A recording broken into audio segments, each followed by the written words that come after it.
কি হচ্ছিল, আমার শখের ক্যাবিনেটগুলো নষ্ট হয়ে যাচ্ছিল জল পড়ে পড়ে। তো hello all, welcome back to my channel. আশা করি তোমরা সবাই খুব ভালো আছো, আমিও ভালো আছি। আজকে হচ্ছে স্যাটারডের দুপুরবেলা খাওয়া দাওয়া করে আমি বসে আছি। কেন বসে আছি সেটা বলছি, তার আগে তোমাদেরকে কিচেনের অবস্থাটা দেখাই। শীতের দুপুরে তাড়াতাড়ি খাওয়া দাওয়া হয়ে গেলে বেশ ভালোই লাগে, মানে রোজ দিন এতটা তাড়াতাড়ি খাওয়া হয় না। তো আজকে এখনও 3টে বাজেনি, তো তার আগে খাওয়া দাওয়া সব শেষ হয়ে গেছে। কেন শেষ হয়ে গেছে সেটাই এখন দেখাবো। এখন আমার কিচেনের কন্ডিশন যা যা ছিল সব আমি বার করে নিয়েছি, এখান থেকে বার করে অন্য রুমে রেখে দিয়েছি। ওভেনটাকে চাপা দিয়ে রেখেছি, এইটা পুরো খালি করে দিয়েছি জায়গাটা, আর জানলাটায় কিছু অল্প অল্প জিনিস রাখা আছে।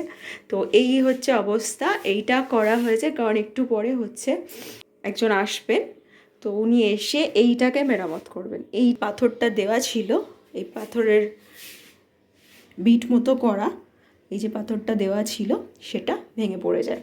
অল্প লেগেছিলো, অল্পের ওপর দিয়ে গেছে, খুব বেশি চোট লাগেনি। তো এইটা তারপর থেকে এইভাবেই পড়ে আছে। এবার কি হয়, তো ওটা থাকলে, এই বিটটা থাকলে কি হয় যে জলটা, যেটা যখন পরিষ্কার করি একদম সাবান জল দিয়ে, তখন জলটা নিচে পড়ে না, আমার ক্যাবিনেটগুলো সেফ থাকে। বেশ কমাস আগে, মানে পুজোর আগে এটা হয়েছে, কিন্তু তারপর করাবো করে এটা আর করানো হয়নি। তো এটা কি হয়েছিল, এই ক্যাবিনেটটা খুলতে গিয়ে ওটা হট করে গুড্ডুর হাতে পড়ে গেছিলো। ক্যাবিনেটটা যেহেতু আমি পরে বানিয়েছি, এটা আগে থেকে প্রি প্ল্যান্ড মডিউলার কিচেন ছিল না, তো আমি এমনি পেয়েছিলাম স্ল্যাবটা, কিচেন স্ল্যাবের নিচে এমনি তাক করা ছিল। তো পরে এটাকে মানে জাস্ট ক্যাবিনেট বানিয়ে নিতে হয়। তো এই ফ্ল্যাটে আসার পর শুরুতেই আমি কিচেনের কাজটাই করেছিলাম, তো কারণ আমার অনেক দিনের ইচ্ছা ছিল কিচেন ক্যাবিনেটটা ইউজ করার, কিচেন ক্যাবিনেট বানানোর। তো এটা আমি এই ফ্ল্যাটে যখন আমরা আসি 4 বছর আগে, তখন ফার্স্টেই এই ক্যাবিনেটগুলো আমি বানিয়ে নিয়েছিলাম।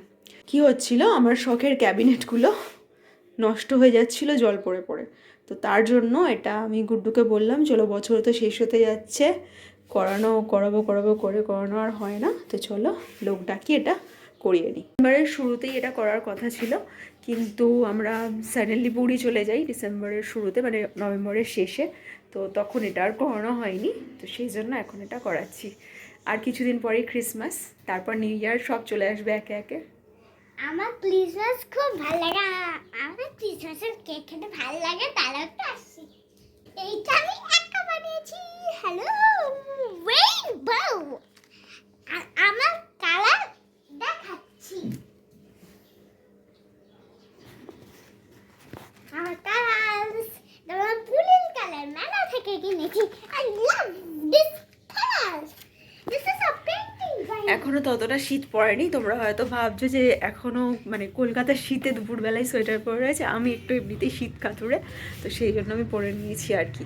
আসলে আমার এই ড্রেসটা হচ্ছে স্লিভলেস, তো ওই জন্য ঠান্ডা একটু লাগছিল, তো বিকেল হওয়ার মধ্যেই আমি সোয়েটার পরে নিই। কিচেনের কাজ করে ওনারা চলে গেছেন, তো আজকে তো রান্নাঘর ইউজ করা যাবে না, তো সেই জন্য আজকে বাইরের থেকেই খাবার অর্ডার করেছি। বারবি আর ওর পাপার জন্য খাবার আমি আগেই বানিয়ে রেখে দিয়েছিলাম, জাস্ট ফ্রিজ থেকে বার করে গরম করে দিয়ে দেবো। আর আমার জন্য বলেছিলাম গুড্ডুকে বিরিয়ানি আনতে। বিরিয়ানি খাওয়ার একটাও সুযোগ আমি মিস করি না, কারণ আমি ভীষণভাবে বিরিয়ানি পছন্দ করি, মানে আমার বেস্ট ফেভারিট ফুড হচ্ছে বিরিয়ানি।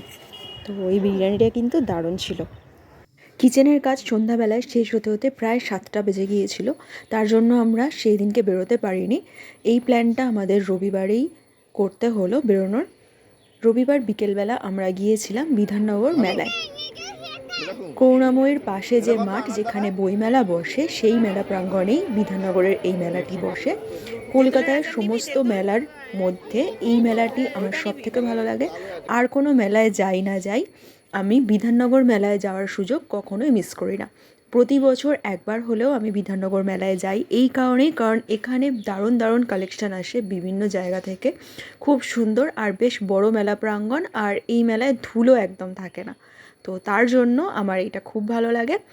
আর আমরা বেরিয়েছিলাম বিকেলের দিকে, কিন্তু তারপর খুব তাড়াতাড়ি সন্ধ্যা নেমে যেতে ভীষণ ঠান্ডা লাগতে লাগলো। আমার এই চাদরটাই ভরসা ছিল, কারণ আমি তো সোয়েটার পরে যাইনি, তো খুবই শীত করছিল, তো চাদরটা জড়িয়ে নিয়েছিলাম, আমার সোয়েটার নিয়ে যাওয়াই দরকার ছিল। ওখানে একটা আচারের দোকান থেকে বারবি এতই আচার টেস্ট করেছে যে কি আর বলবো তোমাদেরকে। দেবে দাঁড়া। বলো না আমাদের এইটা একটু দেখাও না এটা কিছু বললেও হবে কি হেভি খেতে এইটা তুমি আচার তোর বাবাই বিক্রি করছে আচার একটা আচারের দোকান খুলবো হ্যাঁ পারবি আমরা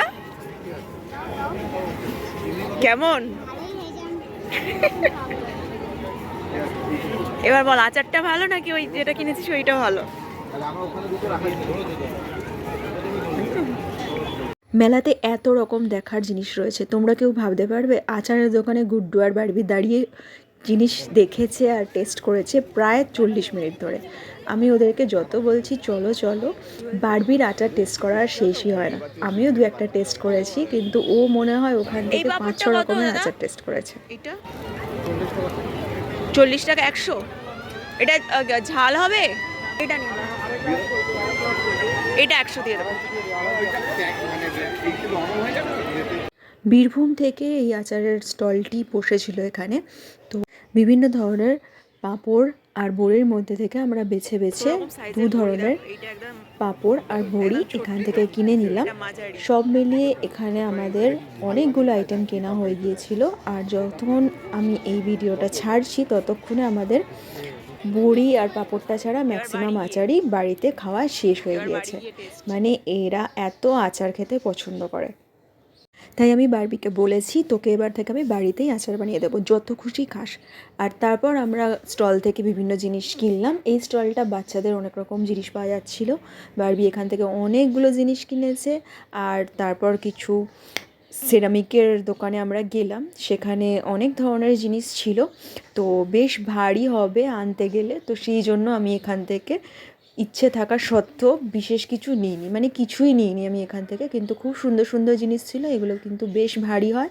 তো আবার বয়ে বয়ে নিয়ে যাব তো আমি এখান থেকেই নিইনি পরে অনলাইনে দেখে দেখে আনিয়ে নেব অনলাইনে কেনাকাটা আজকাল অনেক বেশি সুবিধা হয়ে গিয়েছে তবে হ্যাঁ মেলার একটা আলাদা আমেজ তো থাকে তারপর প্রচণ্ড শীতের মধ্যে আমরা খেয়ে নিলাম মোমো এটা তখন বাজে প্রায় রাত্রি 9টা তো খিদে পেয়ে গিয়েছিল প্রচুর তিনজনেরই প্রথমে নিয়ে নিলাম মোমো আর স্যুপ মানে মোমোর সাথেই স্যুপটা দিয়েছিল মোমোটা বেশ টেস্টি ছিল